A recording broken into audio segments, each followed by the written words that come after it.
I spent the last 15 years helping car dealerships create a better business online, learning from the best in the industry. The real question is, how can I help you do better in this fast-paced environment? This podcast is here to give you the answer. Join me as I explore, learn, and share marketing strategies you can apply in your store right now. My name is Mark, and welcome to the Autobahn Academy podcast. Welcome to the Autobahn Academy podcast, guys. I'm super excited for this episode. It's been a long time coming. We set up this a few weeks ago. I had to push back, but now we're here. I'm Yes. here with Prashant. Welcome, Prashant, to the Autobahn Academy podcast. Yeah, thank you so much. It's my pleasure to be here, Mark. I'm so happy that we can finally, get this conversation started, going back and forward, trying to figure out a date. But It's nice. It's we're nice. glad we're here. If I didn't know you at first, but I started digging into your LinkedIn profile. For anyone that doesn't know you, can you introduce yourself? Who's your business? What's your business? What do you do? In a nutshell. Yeah, for sure. Actually, Mark, I started. I found out about you a while ago. I came on to Autobahn Academy, and then I actually ended up in your email list. So Yeah. I know what a great marketer you are. Because from that point forward, I just got closer and closer to you because I knew I always surround myself with great minds. So thank you. I can I still made sure to improve do a that. ton, but I'm doing my best. So I'm born here, Toronto, Canada. Nice. I don't think I'm too far from you, Mark. You're in Quebec, right? Yeah, I'm in Montreal. Okay, so only a few hours away from each other. Yeah. And I was born and raised in an automotive family. Nice. I don't know if you know this, but my father, he's been in automotive for 25 years now as a salesperson and then a finance manager. He's Nice. worked in a lot of franchise stores, high volume stores as well. And then my mother as well, she was in automotive for almost 10 years. Her most prominent time was working at Mercedes-Benz when she was the only female salesperson in the dealership. So she had to go through a lot of hardships. My father as well. I'm sure. Sadly, it's still a boys' club, but hopefully it's changing and it's getting a little bit more mixed. Hopefully. Yeah, she actually did so well when she was working at Mercedes that she ended up selling so many smart cars that she ended up getting an SLK that she could bring home. So when I was a kid growing up, that was such a big deal to me, and I was so proud of her as well. And even my uncle, he works at a Ford store right now. He's been doing it for 15 years, selling cars. So you can see that automotive is kind of a part of my family. It's kind of what my family brings home, what we talk about. So it's no surprise that I'm actually in this space. But for me personally, it wasn't my plan. I went to the University of Leeds in England, and I went there for 3 years. I did my LLB. I studied my law school there. My plan was to come back to Canada and become a lawyer. So when I came back, my father actually started his own used car store. He said, you know what? I'm tired of working for other dealers. I want to do this on my own. And so, me being there to support him, I was like, I can help you for sure.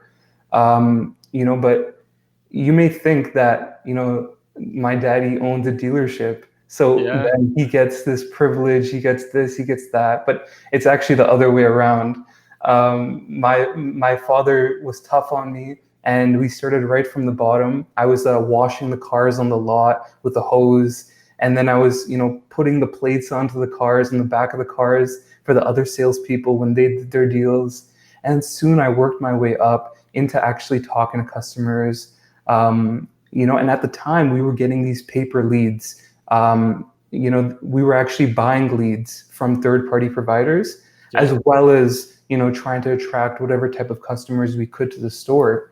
And so it was my responsibility to try to make 100 phone calls a day.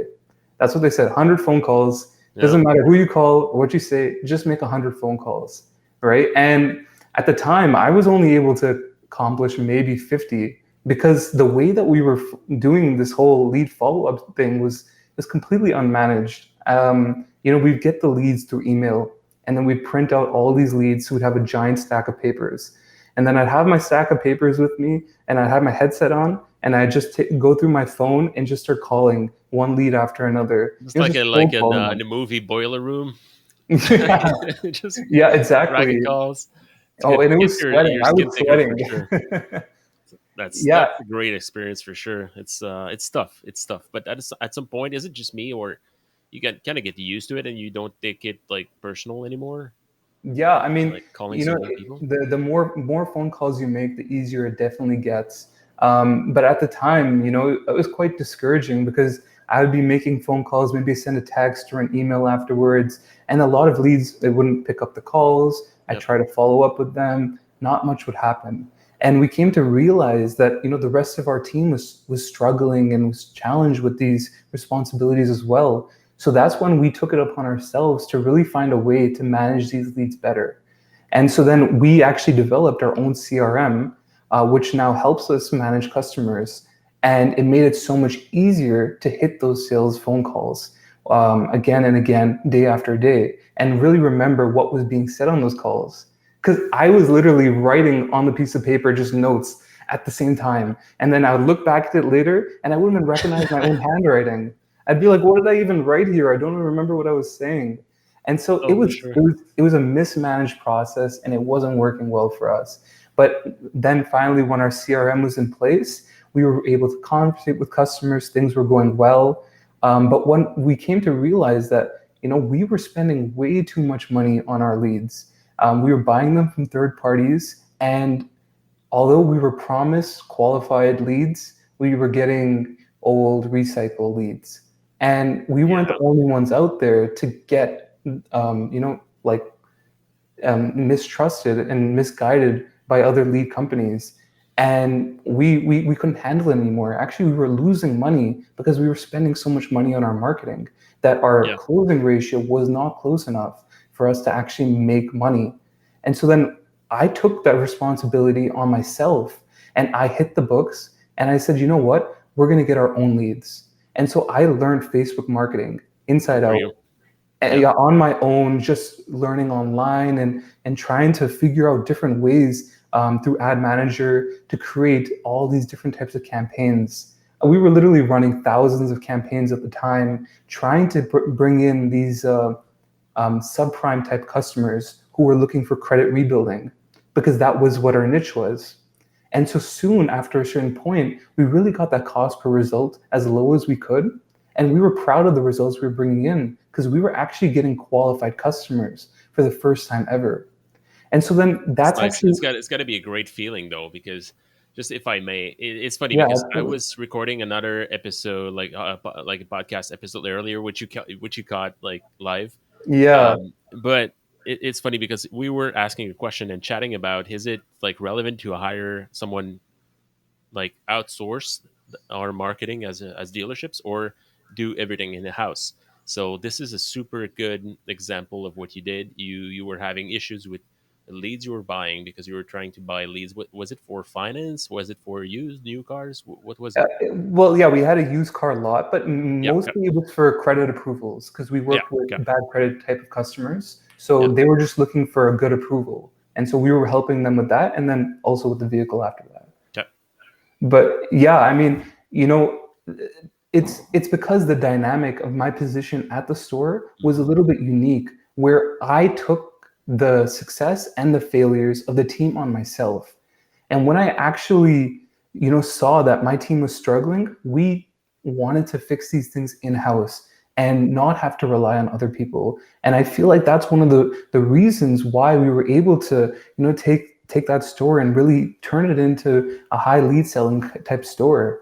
And so then when we had the conversions, we had the leads coming in, at that point we realized we can help other dealerships as well get these Hmm. qualified leads, because we were cheated by a few different companies and we wanted to fix that reputation of lead providers. So that's actually when CRM leads came out to be, which was Okay. we were just a lead generation company at the time, helping other dealerships get qualified leads as well.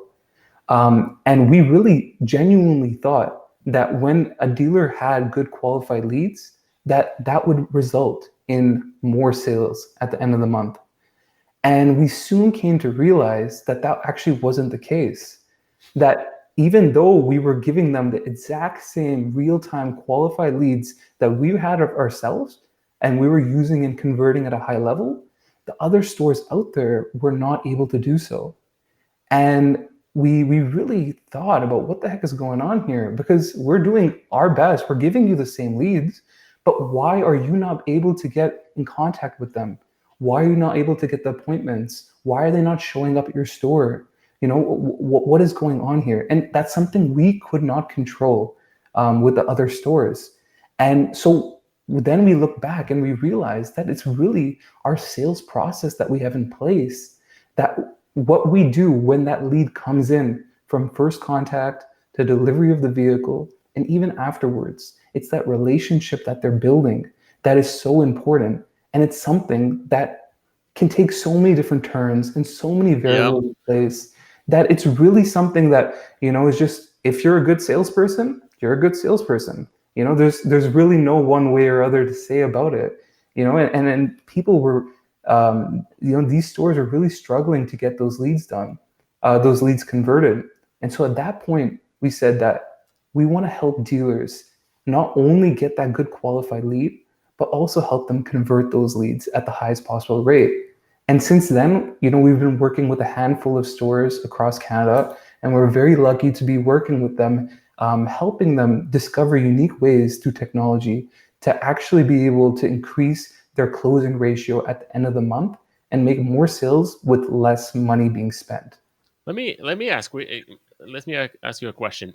Like, why do you think it's so hard for dealers to manage those kind of leads? Like, let's say you're sending the same lead to 10 different dealers. Why is the output going to be different from dealer to dealer?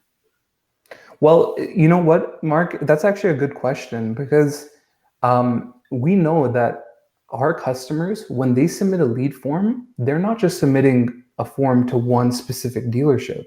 No, they're doing so with about 9 other dealers out there.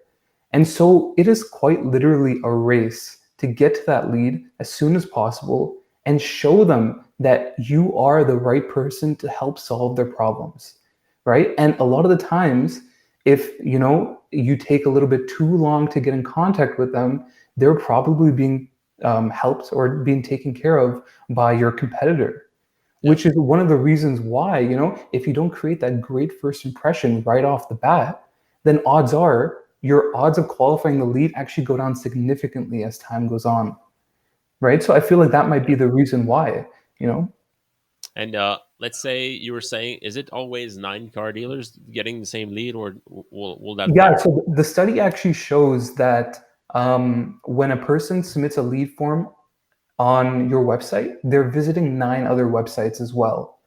And so the odds of a person submitting a lead form everywhere, well, that's quite likely, because they want to see their options, right? For them, they don't know who they're contacting. It may just be the marketing ad that they saw or something else, but they don't really know who they're speaking with. And so they don't know, they just want a car at this point.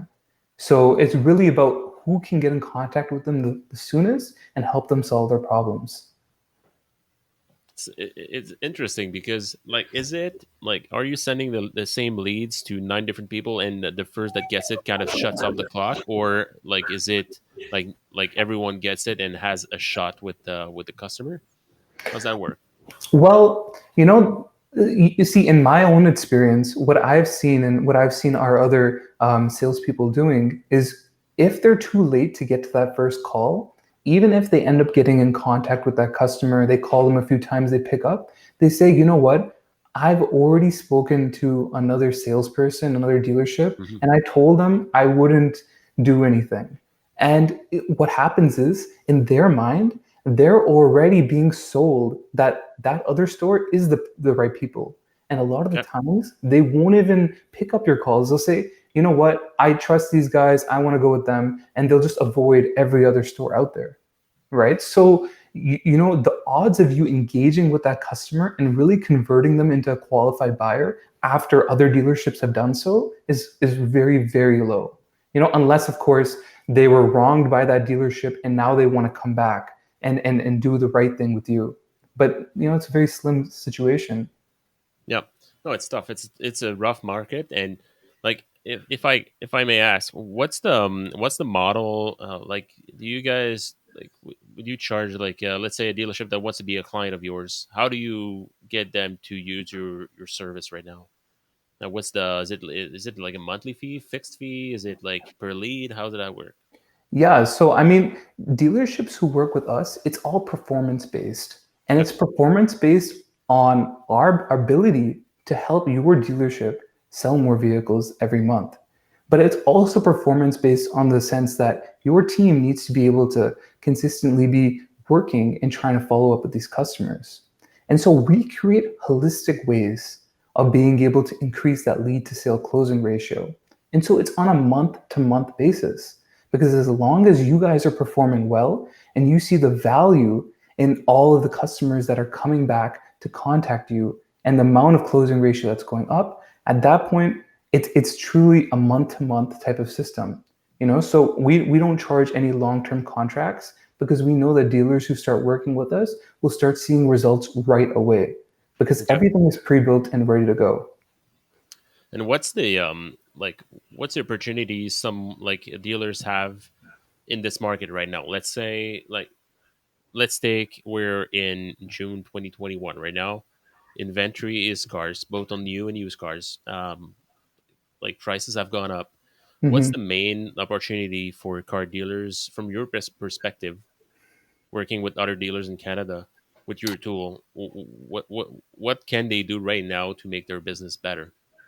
Yeah, I mean, Mark, you and I have both seen that in this last year, it's been tough. It's been crazy, Yeah. with the inventory crisis going on, and then with the pandemic causing all this physical distancing, dealers have really tried to find unique ways, and they've really tried to rethink their strategy when it comes to earning the attention of their customers. And we've seen that through dealers focusing a lot of their energy on digital retailing and creating a great website for themselves so that people can come and convert on their site at a higher level, so people feel comfortable with doing it that way. And we've also seen other dealers who are focusing a lot more on marketing and, really saying new promotions, offering unique value propositions, things like home deliveries or this special or that special. Hmm. With all the competition out there, the dealers keep facing this question is like, what can we do that's unique and different that can make us stand out from the crowd and make the buyers come to us instead of everyone else, right? It's really been that attention game. Who can you get the most attention from? And if you can get their attention, then odds are you're more likely to deal with that customer personally and convert them into a buyer, And, Yep. but what we feel like is that dealers are focusing a lot when it comes to marketing and getting that lead to come in. But when that lead actually comes in, what are you doing then to take that lead and convert it into a high paying buyer? Because like marketing ends when that lead comes in, but your sales process begins when that lead comes in. And so Yeah. your sales process goes on and on. And if you're not having proper processes in place, then odds are that might be the reason why they're still seeing low conversion ratios, even though they may have been promised higher levels, or they may see other competitors closing at much higher levels. And like when a customer actually walks into your dealership and walks into the store, there is a great first impression that comes to place in their mind when they see the cars lined up. They can see it's a big store. They walk in, the salesperson comes and shakes their hand, sits them down, maybe gets them a cup of coffee. It's a very easy way to break the ice and build trust right away because you're sitting across from the person. Hmm. But what dealers need to realize is that when someone submits a form online, we still need to replicate that great showroom process online for that lead to feel like, it's like a seamless experience from the marketing efforts that lead to the sales efforts, And it's right? tough. It's Yeah, it's really tough. Like at some point, you can't replace being one on one with someone. in the same room, right? But Yeah, I mean, like, we're getting there. a lot of the times you don't even know who's calling you. It doesn't even Mhm. show the caller ID anymore. So if you just have a number showing up on your phone, you don't know who you're going to trust. You don't even know who you're talking to is actually who they say they are. So that's why buyers are very skeptical, right? They don't know. They're just maybe they're in the middle of the night. They're just on their phone. They see an ad. They click it. They don't know who's contacting them or what the dealer is on the other Sure. side, right? So Yeah. it becomes very challenging, right? And we know that, like, even when the lead comes in, right, even if you create that great first impression, you may still need to follow up with your leads. And we know that that's a big responsibility for salespeople, which is just following up consistently with all of these leads. Because we know that for a fact that actually 3% of all of the leads that you receive online, whether it's from your website, maybe Auto Trader or these other listings, doesn't matter. Only 3% of all the leads that you receive are active buyers. So what that means is that the other 97% of leads are not yet ready to buy. Hmm. And so if they're not yet ready to buy, then the question is, what is your dealership doing in order to take those leads, nurture them, really follow up with them, and make them believe that you are the right people to help them solve their problems? And a lot of the times, salespeople may follow up with leads initially in the first day, week, maybe Hmm. even the first 2 weeks. But when it comes later on, they tend to just forget, or maybe they get preoccupied because there are so many things going on throughout the day, that it's hard to be a relationship builder, when there's so much business, so much happening, there's so many responsibilities in the store, plus, like, there's so many leads coming in every single day, and they have to create that great first impression and then follow up with all the leads from last week, last month, 3 months ago, and then retain all their customers as well as handle everything that's going on within the store. It's virtually impossible Yeah, to it's tough. perform at such high levels. I want to stop you here because you said something important about like the 3% and the 97%. Hmm. Like sometimes like sales teams across dealerships across North America, and I'm sure somewhere else, but I don't talk to these guys too much. We get emotional about like that lead that came in, and Hmm. we're assuming if they made a lead, they're ready to buy today or tomorrow at the latest. But the reality is it's not working out this way. Like not anymore, at least.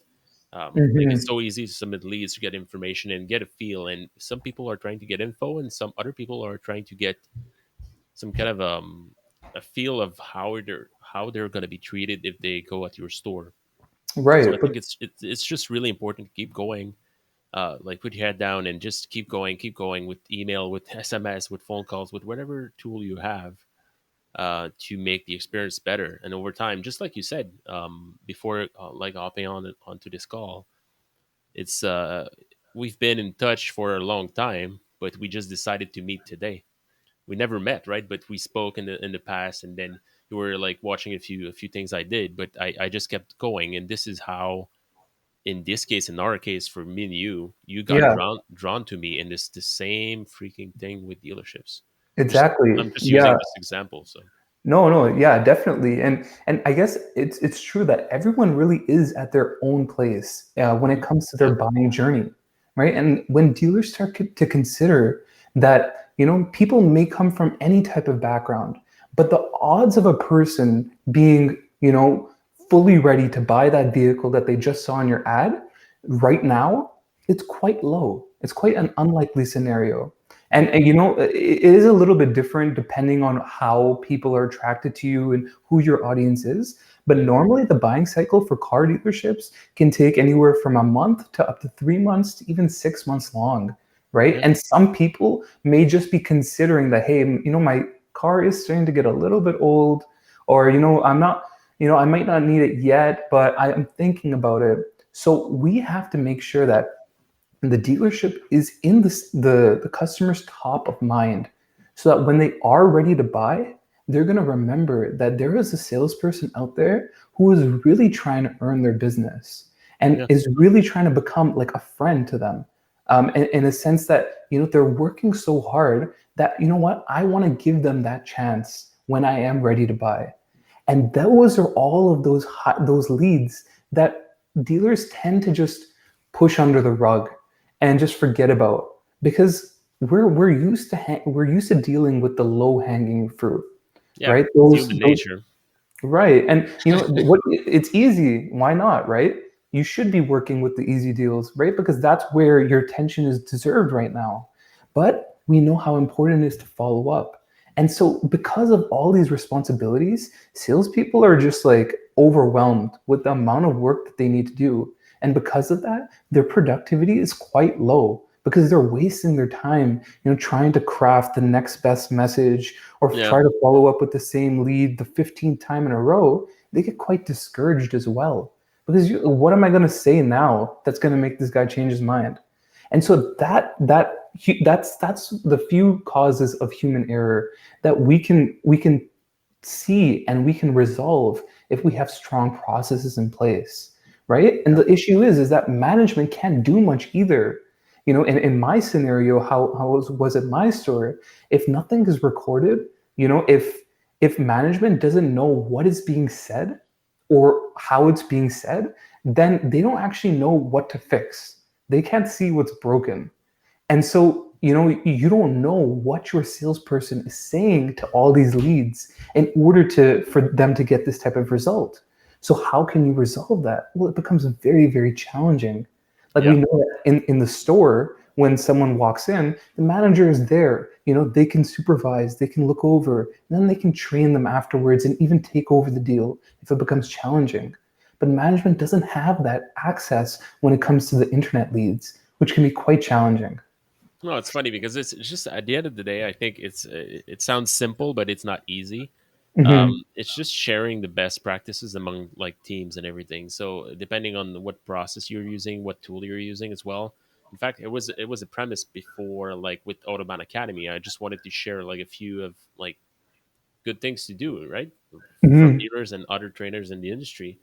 But at the same time, you still need to have a set process in place so you don't veer off track trying to convert people, the low hanging fruit. That's fine, but what do you do with the people who are not responding? Is there any way to, like, from your standpoint and your tools, um like, are your tools helping in any way for these people that are harder to close, if that makes sense, in whether it's an appointment or maybe a sale? Yeah, I mean, and you said it absolutely right that like, lowest hanging fruit is great, but that other 97% is where most of your marketing budget is. Yeah, And you're spending all this money on advertising and digital retailing, but if you're not actually focusing on what happens after the sale, after the lead comes in, then you're missing out on a lot of deals that could have been closed. And I think the question that you asked was how do we actually help yep, yep. dealerships actually fix these issues? And what we do is we focus on increasing the dealership's lead to sale closing ratio. Okay. And while this might seem like a large, challenging task, our main goal is to just focus on making the sales process a smooth one for the customer and making it as predictable as possible for the dealer. Hmm. Right. So with what we do at CRM Leads is we enable dealerships with a pre-built and ready to go out of the box sales engagement platform, which not only enables dealerships with the technology that they need to now follow up with leads, communicate with their customers and stay in contact with everyone, but now it actually accelerates their sales efforts as well by actually using like data analytics and proven best practices that we have made to make sure that the team knows what they need to do next to hit their mark, right? So like this may seem like a lot and a lot of things to do, but what's great is that through the sales engagement platform, the technology makes automating things way easier. So what we can do is take all of those responsibilities that the salesperson has and just automate things that don't need to be done by the salesperson every day. Yeah. And so by doing that, now the salesperson can have more time to focus on the tasks that really move the needle, right? Yeah, and that next low-hanging fruit, maybe. And I think this is really smart because most of what we do within a day or every day as salespeople, car salespeople, it's redundant, right? Like 70-80% is going to be the same thing. It's just that the subject is going to be different. Either it's the car is going to be different or the customer, but mainly these are the same questions. We're working with the same model, same brand usually, and Yeah, I the mean, same frequently asked questions return, right?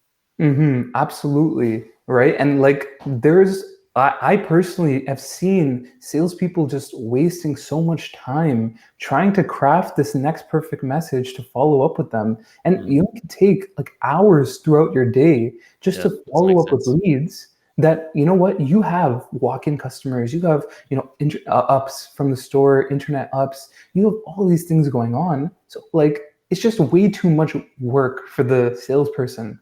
And Yeah, it just makes their amount of productive work done throughout the day quite low, right? yeah, And that's true, really something that true. is challenging. And so what we've done is we've really geared down on the sales process, right? And we've taken all of these different types of best practices. Like Mark, I've heard from you as well. You have a lot of knowledge and valuable information. And so what we've done is we've taken these best practices and we've actually time tested them again and again, right? And we've actually created a system in place that really engages the customer from first contact all the way down to delivery and afterwards as well. And this really, really helps them convert the leads and make it so much easier, right? Because when a customer has their guard up, it's very difficult to sell anything to them or even to talk to them, right? So we got to bring that guard down and make that customer, that buyer, feel comfortable right from the marketing that brought them in, right from the sale, and then bring them into the store for the highest chances of closing the deal. So now I've been talking about the sales process. So let me just give you some examples as to how we actually do this. So you, Yeah, you have a yeah, clear idea. So like as soon as that lead comes in, we want to make sure that that lead is contacted right away and they're contacted the right way as well, right? And so because we know that the odds of qualifying a lead go down significantly if you don't contact them within the first 5 minutes, hmm, that's why we make sure that it's like virtually impossible for a salesperson to follow up with every lead within 5 minutes. So that's why it's we've tough. automated It's that. tough. I'm sorry? I said it's super tough. It's It's super tough. It's yeah, virtually impossible, especially with so many leads coming in every day. It's super tough to contact them right away because you're racing with everyone else to get there first. So what we do is we automate that first contact through SMS and through email. And this message is sent directly from the salesperson's work email address and their work phone number, and it's sent right to the customer. So what this does is the customer, as soon as they fill that form, they get that message from the salesperson. So they know right away that, you know what, I just filled out this form and now this dealership is here trying to help me. So I have someone who's here trying to help me right away. So that makes it smooth, right? And then what we do to really create high engagement rates within those messages is we want to personalize it. Personalize the message to the buyer who's reading it. And the system does it quite yeah, well that's by, key. yeah, it really is. I mean, I know you've talked about it too yourself before, and it Hmm. is just truly so important because no one wants to read some like automatic message, generated message from a robot. It means nothing, right? No, it But doesn't when convey like that you're listening to your customer, and that's a really big red flag for anyone that's already wary of coming into a dealership. And if the first time you communicate with them, you're just telling them you're not listening listening to them first, it's you're starting with a strike, I think. yeah, definitely. Yeah, I mean, like, and these people are, you have to think from their perspective. They don't know who they're talking to. They don't know what Mhm. kind of experience they'll have, and there is a stigma in people's minds about car dealers in the first place. So they're already worried and their guard is already up. So we have to do everything possible to make sure that that lead is engaging with us as soon as right off the bat. So within that message, we make the message as personalized as possible and show the unique value proposition of the dealership within that message, right? Because we have to stand out from the crowd. And to put a cherry on the top, to really make sure that, if that lead was feeling uncomfortable or, wasn't really sure, we make sure that within that first automated message, there is a video that goes out as well. Because we know that video is so important, it's so important to help engagement, because what it does is it puts a name to the face, right? And so people now know who they're actually communicating with. And so salespeople can actually record a video of themselves through their cell phone or whatever, and they can upload it in the system. And now this video will get sent out right away as well. So what all this does, making the first contact as soon as possible and then making an engaging message, it really helps make that contact rate, that first contact rate, as high as it can possibly be. So now it's the salesperson's responsibility to hop on and try to give a phone call out to that customer, right? And so the sales engagement platform will actually let the salesperson know that, hey, you got a lead sitting here, you have to contact them. And if they don't contact them quickly, it'll continuously keep reminding them, right? So now the salesperson is going to get to the call, and most likely they will pick up the call, because now you've done everything you needed to do to make sure they're engaged right away. So odds are they're going to pick up that call, right? And the salesperson can now handle that first phone call with confidence, because the sales engagement platform has dozens and dozens of different types of scripts that salespeople can follow in any type of situation, whether it's first contact, second contact, third contact. These scripts are time tested with the right information that the salesperson needs to know in order to qualify the lead properly, right? So now they can make that phone call, follow the script, right? And even take notes at the same time. But, let's say they weren't beside the computer. You don't need to take notes anymore, because everything is recorded. Later on, you can be on the lot and do the first phone call right away. And you don't need to be by your computer, because everything is recorded. You can just take the notes later, right? So that really helps salespeople, because there's actually a desktop application and a mobile application. Okay, so the phone it'll just ring right through their phone, and they can just make the normal phone call, and everything is recorded for them. So now all the information is stored within the lead, and it's all organized in a way that you can look back at it and move forward. Right now that we've made that great first impression, maybe they picked up, maybe they didn't, because we really don't know what's going to happen. All we can do is try our best to make sure that it does happen by focusing on these few elements that I mentioned, right? But let's say that they don't pick up. Well, now the salesperson needs to follow up with that lead and create that long-term relationship like we discussed. But that is a very, very tedious task, and it takes a lot of time, and it's quite unnecessary.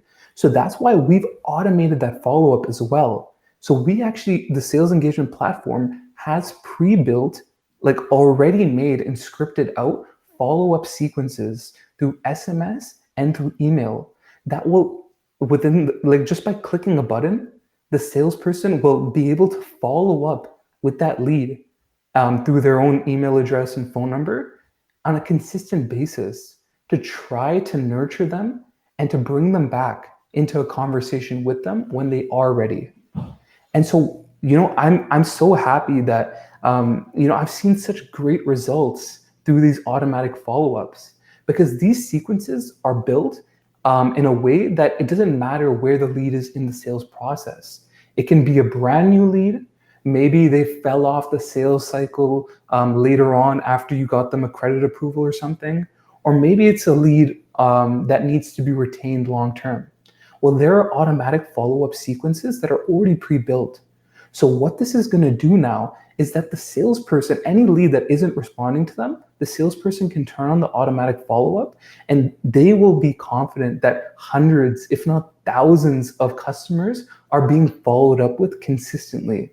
That's good, because you're really leveraging like a tool to help you reach out to more customers. Now, Hmm. um, for sake of time, I got a few questions I got to ask you. Yeah, Okay, I absolutely. was curious because, of course, you've been in the automotive space for a while. Your family has been too. You have a deep knowledge of what's really going on, and I like the fact that you kind of live through the pain that is the automotive business. It's a rough business to be in. Yeah. You gotta fight back with customers and everything. It's not that easy. Not So even this with is why customers, Mark, even in the no, store, salespeople are I sometimes know. fighting with themselves, Yeah, right? Like it's it's true. it's a real challenge in the automotive space. And I feel like it really needs people like us to help move it forward so that we can make things easier for everybody. So let me ask you this: what's one thing you wish you had known, like that you know now, but what do you wish you had known when you began in the automotive space? That's a good question. I guess what I wish I had known when I was first in the automotive space was that we as salespeople, the title is called salespeople, but Hmm. in fact, we're relationship builders. And Yep. if I had known that when I first got into this, then Mm. what I would have done is not been so pushy for the sale with all of my Yep. customers. You know, I It's would good. have spent more time nurturing my leads and really creating that long-term relationship with people. You know, I remember I sold cars with people. Like I would work so hard on the deal. And then once I sold the car, because this is how I was taught, I just forgot about that customer.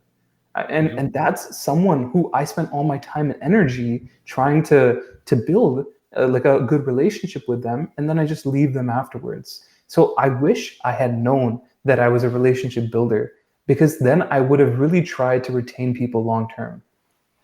So what has been to go up in that vein? What's been the hardest deal you ever made or didn't make, and what you learned from it? Like, did you drop a deal at some point and you said, you know what, we all got these experiences where we kind of fall, or and you say, you know what, next time I'm going to do better by doing X Y Z.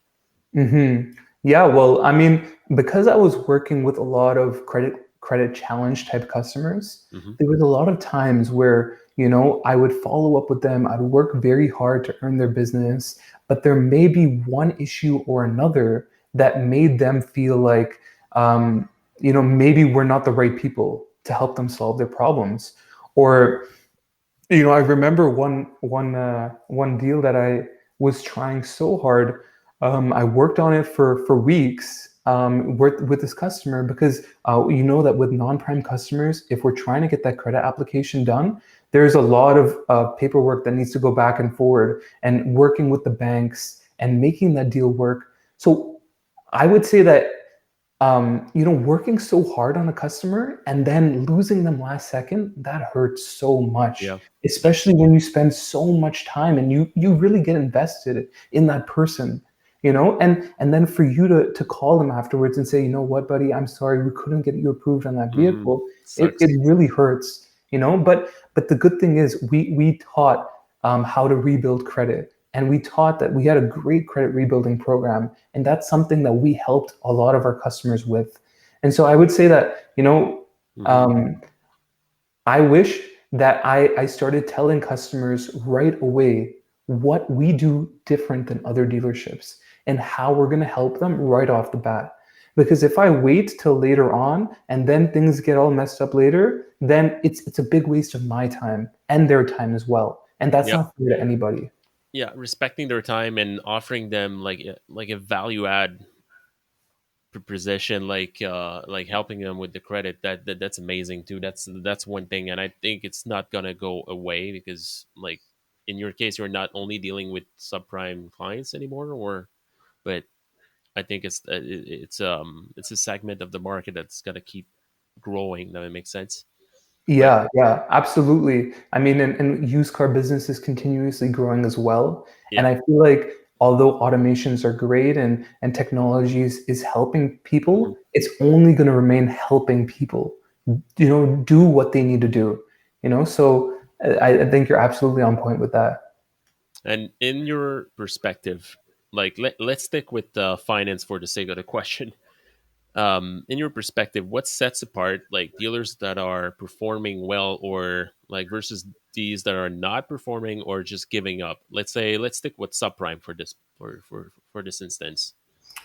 Well, I mean, I can absolutely understand that dealerships are having a tough time, finding unique ways in order to gain their customers' business.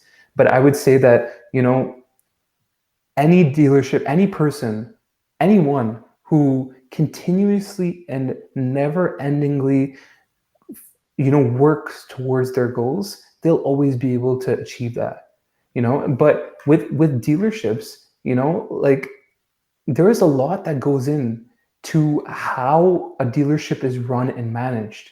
And it always starts right from the top.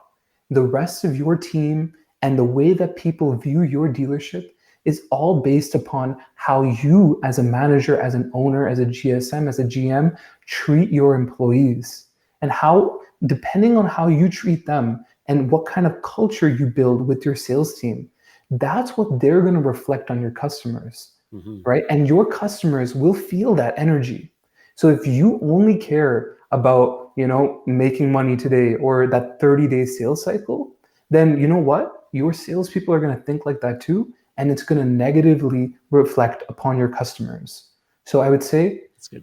any dealership that's struggling right now, you have to think open-mindedly. You have to open your mind up and try to find and really try to help the people in your organization, because that's going to help solve all of your Hmm. your your your sales issues too. I think this applies outside of subprime too. Let's say you're dealing with new car and used cars customers, trying to find like a unique way to approach customers and prospects, and really genuinely helping them finding their next car, whatever their situation is. And it's funny because we've seen that like people shopping for new cars, but with credit challenges, and shopping like people for used cars with no credit issues as well. So I think Hmm. we all have different triggers and buttons to be pushed. And your point is exactly it's amazing. Thanks. Yeah, I mean, Uh, like everyone wants that brand new Ford F-150, right? Everyone mhm. wants the dually, everyone wants the nicest, newest thing. But you, as a sales representative, really need to dig deep through the problems and truly try to find what's perfect for your buyer, not what's perfect for you or what you think would be the easiest to sell or which ones you have in stock. Think about them from their point of view and let them buy in a way that makes them feel comfortable. Good. So now it's time for the Autobahn 5. This is 5 questions I ask every guest on the show. So first question: who is your your mentor or role model, and like someone you look up to? Well, I've got to say that my mentor would be my father. He's been there with me. He's always supported Yeah. me. He never had the life that I had, and he taught me how to sell cars. He taught me automotive, and even today, he's here supporting me on the ventures that we have. He's my business partner, and I probably could not do it without him. I definitely could It's not do it amazing. without him. So, It's amazing. It's a props to him. It's obviously he did something right, because you seem really smart. So it's no, awesome. thank you so much, Mark. No, he taught me the realities of life at a young age, and That's good. he always pushed me to go for the greatest right away. You're not too young to do anything. You can achieve it all. So let's say you're in automotive because of your family. What if you were not in automotive? What would you do if you could do anything? Well, if I could do anything, that's a good question, Mark. I've always been an entrepreneur myself. I love business. Hmm. Probably end up somewhere inside that area. I love marketing, but my background, studying law and stuff, I might have just been a corporate lawyer here in Canada. But I am so so so glad that I am not, because frankly, it's very boring, and I am so so passionate about what I'm doing here today and helping dealerships. It's really like a dream come true to me, and I'm so glad that dealers are working closely with me, and we're working towards getting their sales goals there, month in and out. I really love your passion, because it's a tough industry to be in, but I think takes, that fire, to be able to survive and strive and help, like whether you're working in a dealership or outside. In your case, it's basically both. um, Yeah. I think it's just amazing. I just hope that you can keep this fire inside of you, just to keep going and keep helping some other dealers. Oh yeah, Mark. We'll be retired at the same time together. I know we're gonna be in this forever. Yeah, So I think so. I can't seem to get out of this once automotive you, thing. it's a trap. Once you It end up is. in automotive, you can't leave It because is. from the outside, It's just like how you are, you yeah. can see the problems inside of a store. But when you're too close, you can't see it. Right? So It's true. with that experience that you and I have, we have the ability, and we should take on that ability to really help others and reach the same goals that we have ourselves. Yeah, it's funny because at some point when you're in business, you realize you have your own challenges, and I'm not pretending I know everything, because on my end, I got a ton of problems, a ton of issues, and I'm trying to fix a ton of things. And Right. like, just that, taking your outside, like, eye, if that makes sense, your perspective, try to help others. I think it makes sense.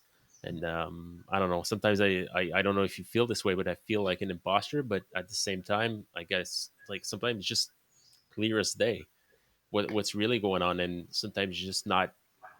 Usually, it's not that complicated to fix things, but just Yeah, I to mean, I get feel the like ball rolling. yeah, I feel like I can clearly see what some of the issues are, but the hard part is actually implementing those and Yeah, making changes because you we're not just dealing with like a system where you can just code things and things just change altogether. true. No, we're dealing with people, real human beings with habits. And these habits can be difficult to change unless you can get people on board and you are consistently with them throughout the process to help them understand why it is that they need to do things a little bit differently and think Mhm. outside the box. And once they actually see those results, then after that, it's smooth sailing. And there's little things that you can tweak here and there throughout the sales process that I've seen that can like help more than half of what I completely did. You know, one little thing that someone is doing wrong could be the reason why they're not able to Yeah, close so many deals. yeah. But if the manager doesn't know what's going on and the salesperson cannot recognize it, then doing the same thing again and again, it's not going to get you different results. No, it's true. So sometimes just a matter of, like, catching some information or outside it, like, perspective. Like, Absolutely. what like, I find what brings me that portion is like reading stuff, watching videos. So let me ask you this: what's your favorite business related book? Yeah, business related book. I would say, yeah, currently I'm actually reading Principles by Ray Dalio. Yeah. So I don't know if you've have heard of him. Yeah. He has a hedge fund, a huge billion-dollar investment hedge fund, Hmm. and he teaches the principles that he relied upon through work and business as well. And these principles, he says that if you follow these principles, you don't need to be in my situation or have my knowledge or my background. You just need to follow these principles truly with your heart. And because of that, those will create great habits and those will result in all the goals that you want to achieve in your life. So if you haven't read that book, Principles by Ray Dalio, he gives like guides and everything. So it's very, very well written. You know what? That gives me I listened to that book a while ago, Oh, but you I did? think I'm Okay. gonna give it another go, because I think it's the type of book that you should read once in a while, just to keep things fresh, because we tend to forget things, right? So Yeah, in the I try to beginning, do he that talks sometimes. about all of his past and stuff. So there's a Yeah, lot of history that comes with him.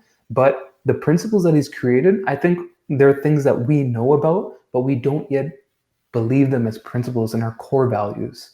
And true. once we get it there, then after that, it's just following the process and believing in it. What about do you so that would be a great business book. So anyone who didn't read it yet, like, put that on your list. Do Yeah. you have you ever read, or what's your favorite marketing related book? Well, since I've got into the automotive space and started hearing about Grant Cardone, The guy is a living legend when it comes to sales and Yeah. being able to earn the attention of buyers. So I would say one of my favorite like sales books and marketing books Yeah. is If You're Not First, You're Last. Okay. And this was written by Grant Cardone. If you have not read it, I would definitely recommend reading it because he talks about how you can earn the attention of today's buyers in a slow economy. And what he says is that if you are not first to your buyer's mind, then you might as well be last.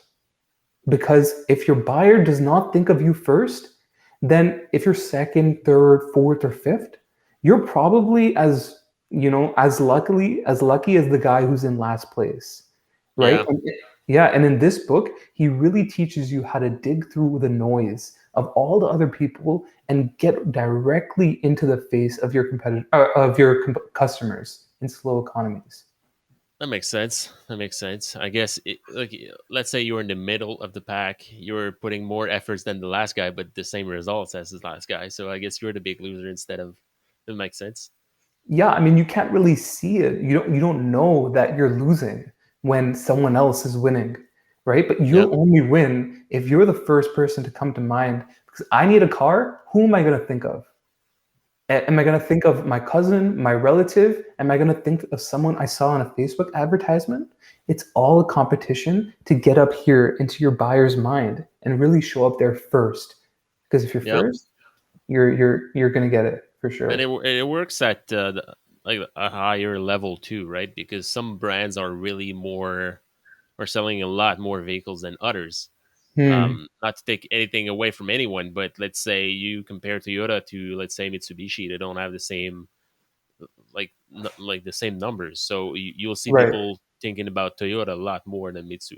So Right. just And that's why, these large OEMs will do things to try to place their vehicle inside, movies and different things to mhm. try to make that car come first to mind. So I want Yeah, a new car. You know what? I want to go to this brand.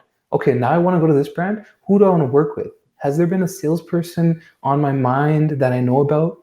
If I do, I'm going to go to them. I'm not going to care about the brand. I know that my cousin is selling cars. So I'm going to go to him, but only if that salesperson lets you know that you're doing that they're in the business. Or if not, you may not go to them. And that's happened to me many times before, where I was in the car business and I have a friend who comes to me and tells me, "Hey, I bought a new car." I was like, "Why didn't you call me? Why yeah, didn't you let me know?" we're not And they're like, first. "Oh, I didn't even know. I didn't remember. I didn't this."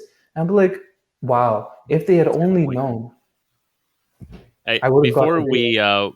we get done with this episode today, like, what is my last question for you is, what did I if you could step in my shoes, what would you ask yourself that I didn't during today's interview? Mm, well, we kind of I went into detail about a lot of Hmm. things. I probably went a little bit too deep and we didn't get enough time to That's talk. okay. So I wish we could have. Um, if I was honestly, if I was you, Mark, I'd probably take a look at your marketing campaigns and try to learn something from those, Hmm. and then bring them back over here and try to figure that out.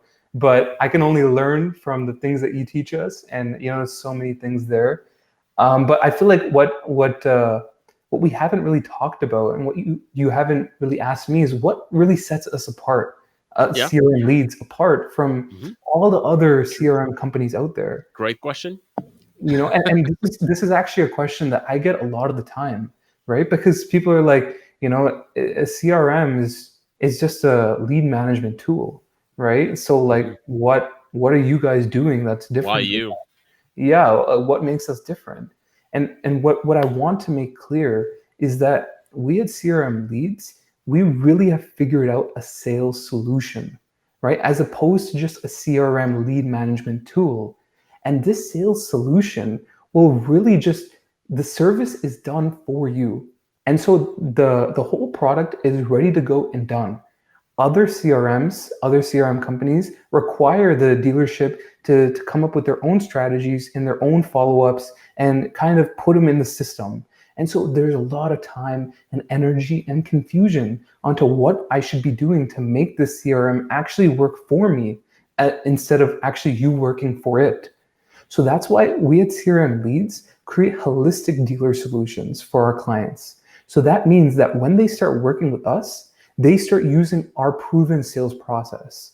And once we can determine how people are actually performing, how many phone calls salespeople are actually making, what are the results of those, how many appointments, how many shows, how many deals, how many retained customers, then we can come to determine how can we then fix that issue. And so we work closely with GSM, sales managers, dealership owners to figure out ways to make selling easier for their team. And we'll actually go back and go through the technology and implement these processes to make things easier for the team, right? And so I feel like not only are we now engaging customers, we engage the employee as well. And so we want to make that employee relationship great, right? And the only way you can do that is by tracking all this data and actually having it in a way that now you can make actionable decisions based on the data that you have to fix the problems that are there. It's good. Amazing, because I think the main challenge within CRM systems is to engage the salespeople or the sales teams as much or more, even more than actual customers. Because if it gets set on the side, it's kind of useless.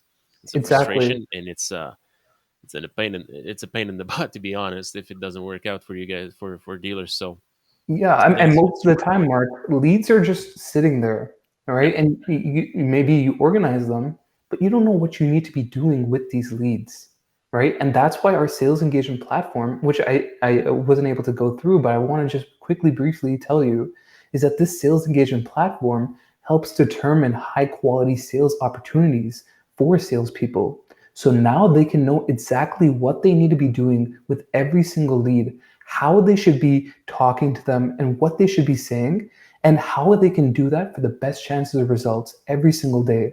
So that means each lead is now being tracked by the system, and the system will automatically determine different ways that you can strike today in order to convert that lead to the next step in the sales process. That's good. It makes sense, because obviously we can't go around like the whole system. So what if someone, before I let you go, what if someone wants to see more about what you guys do at CRM Leads? How can they get in touch with you? Yeah, absolutely. Well, I mean, Mark, you and I got in touch through LinkedIn. I'm quite Hmm. active on LinkedIn as well. Yeah. I've been using Clubhouse a lot lately. I've been able to connect with so many people. So you can connect with me on LinkedIn, Clubhouse, or even Instagram at the real Prashant Sabharwal. And then Okay. you'll be able to see all my content information. And very recently, I've started my very own sales engagement academy, which is similar to what you've been doing, Mark, because I'm Nice. genuinely inspired by you, genuinely inspired. And the work that you've done, I have my own knowledge and information, Yeah. and I want to help dealers through this proven results that we have, try to figure out ways that they can do it for themselves. So if you're a dealership listening right now and you really want to try to increase your lead to sale conversion ratio, and you want to find unique ways in order to convert your leads through psychological tricks, then go ahead, check out my YouTube channel. It's The Real Prashant Sabharwal. You can find the Sales Engagement Academy. We're coming out with videos once a week. So Nice. stay tuned because we have a Love it. lot of good stuff to go through. That's amazing. That's amazing. Props to you for generating more content across your knowledge, like using your knowledge and solutions, because I think it's the right way to approach a new audience, and make your current customers a stronger audience too. So Yeah, good. I mean, and You. I want to help everyone, and I don't think my knowledge needs to be paid for. I want people to see that there are easier ways to do it without even Hmm. working with us, so they can actually genuinely see that what the way that we're doing it right now might not be the way that I need to do it in the future, and hopefully people can take away a little bit from these videos step by step, and they can start implementing it today to help them sell more cars. What if someone wants to book a demo of your tool? What is there an email you would like to them to use? Oh, yeah, absolutely. Well, you can email me at prashant at crmleads.ca, or you can just check out our website, www.crmleads.ca, and you can see all the information there. You can go on the demo page, submit a demo, or just feel free to message me anywhere, and I'll show you everything that you need to know. Awesome. Well, Prashant, thank you so much for coming onto the Autobahn Academy podcast. I really appreciate it. I think car dealers in the audience will find a lot of value in what we discussed today. Hopefully, No, we thank can you. make it like a part 2 in the future, because I feel like there's so much more to it. Yeah, People, go check Prashant's YouTube channel just to make sure you take advantage of that free knowledge that's online already. This is going to help you big time in your business. Prashant, thanks again. thank you so much, Mark, for the opportunity. I'm so glad to talk to you. Next time, we're going to make sure that we have a drink out together, and we're Yeah, really going and diving that'd be deep awesome. through all these things. That'd be awesome. Yeah. Thank you. Thank you, Mark.